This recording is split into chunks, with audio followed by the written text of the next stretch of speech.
जहां भी तुम जाओ। इज़राइल में एक अकाल पड़ गया।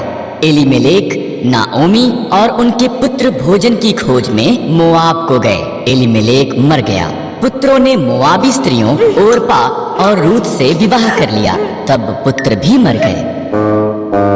तीनों स्त्रियों के पास पति नहीं थे। जब इज़राइल में अकाल समाप्त हो गया, नाओमी ने घर जाने का फैसला किया। मोआब में ही रहो। उसने अपनी बहुओं से कहा, ये तुम्हारा घर है। ओरपा वहीं रही, पर रूथ ने कहा, जहां भी आप जाओ मैं जाऊंगी। आपके लोग मेरे लोग होंगे, आपका परमेश्वर मेरा परमेश्वर होगा। रूथ और नाओमी इकट्ठे वापस इज़राइल को गईं। ये इज़राइल में फसल के कटने का समय था। नाओमी ने रूथ से कहा कि वो जाकर खेत में काटने वालों के पीछे फसल को बीन ले। खेत एलीमेलेक के संबंधी बोअज का था। बोअज रूथ के पास आया।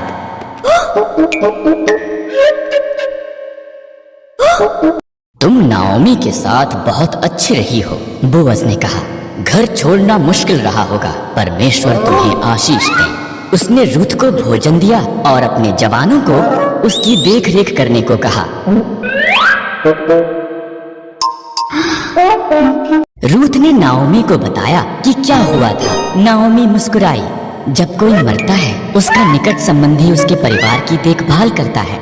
वो व्यक्ति उनका निकटतम छुटकारा देने वाला संबंधी है। बोअज हमारा निकटतम संबंधी है, उसके निकट ही रहना। इसलिए रूथ बोअज के निकट रही। वो हर दिन उसे और ज्यादा पसंद करने लगा। बोअज ने एलीमेलेक की जमीन खरीदी और नाओमी और रूथ की देखभाल की। तब उसने रूथ को उसके साथ विवाह करने के लिए कहा। रूथ से एक पुत्र ओबेद पैदा हुआ। ओबेद का पुत्र यिशै था। यिशै का पुत्र दाऊद था और दाऊद इज़राइल का महान राजा बन गया।